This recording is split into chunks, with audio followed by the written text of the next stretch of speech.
Assalamualaikum warahmatullahi wabarakatuh. Perkenalkan, nama saya Renita Azari, saya dari kelas 11 IPA 1 nomor absen 32. Di sini saya ingin membuat video pembelajaran.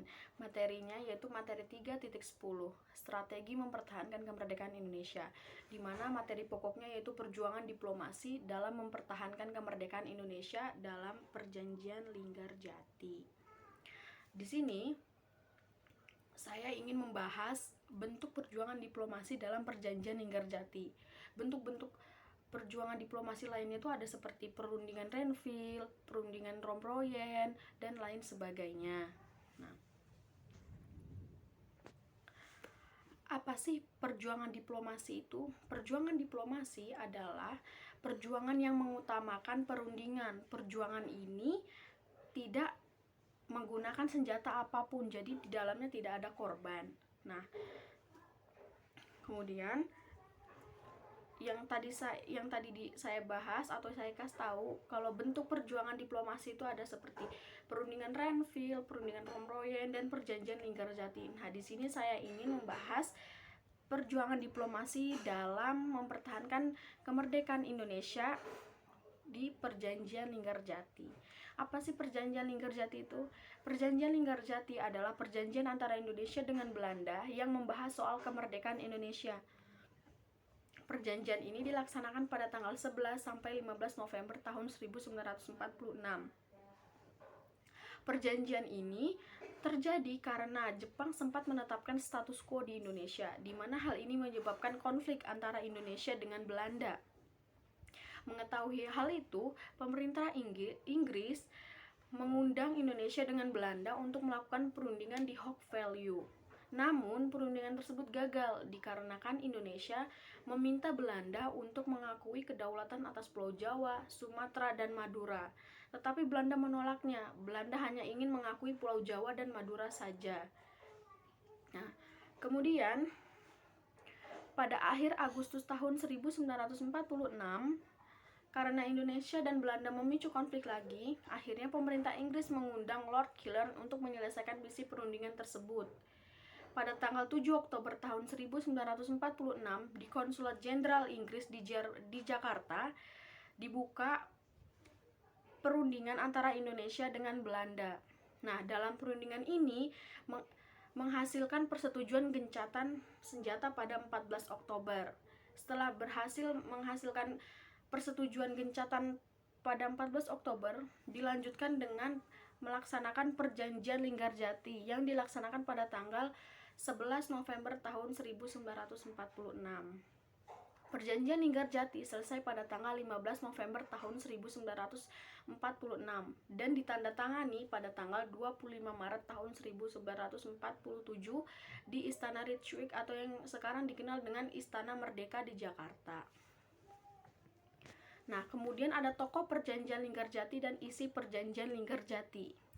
Tokoh Perjanjian Linggarjati ini, dalam perjanjian tersebut terdapat beberapa tokoh yang datang sekaligus mewakili masing-masing pihak dari Indonesia, Belanda, dan Inggris. Dari Indonesia diwakili oleh Sultan Syahrir sebagai ketua dan ditemani oleh 3 tokoh, yaitu yang pertama Akagani, Susanto Tirtoprojo, dan Muhammad Rom.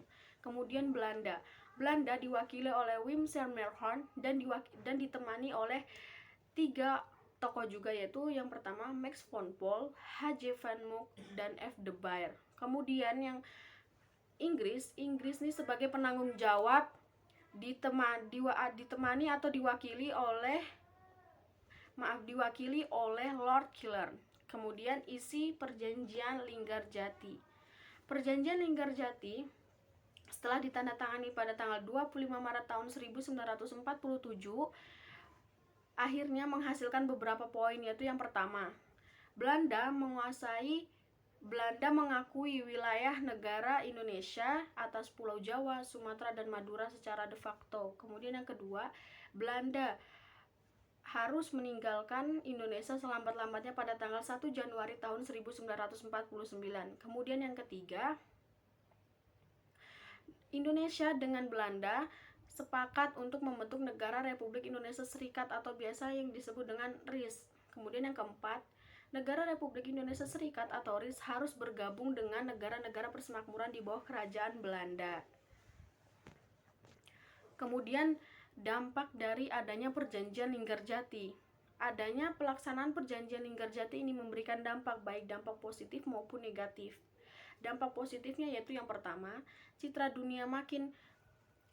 Indonesia di dunia makin kuat. Kemudian yang kedua, kemerdekaan Indonesia. Kemudian yang ketiga, Belanda mengakui atas Pulau Jawa, Sumatera, dan Madura secara de facto. Dan yang keempat, selesainya konflik antara Indonesia dengan Belanda. Kemudian selain dampak positif, ada dampak negatifnya juga, yaitu yang pertama, Indonesia hanya memiliki wilayah kekuasaan yang kecil. Kemudian yang kedua, Indonesia memberikan waktu Belanda untuk melanjutkan mempersiapkan agresi militer. Kemudian yang ketiga, perjanjian ini banyak ditentang oleh sejumlah masyarakat. Kemudian yang keempat, dalam perjanjian tersebut, Sultan Syahrir dianggap memberi dukungan kepada Belanda. Kemudian perdebatan perjanjian Linggarjati. Setelah ditandatangani pada tanggal 25 Maret tahun 1947, 4 bulan setelahnya atau tepat pada tanggal 20 Juli tahun 1947, Belanda menyatakan tidak lagi terikat dengan perjanjian Linggarjati.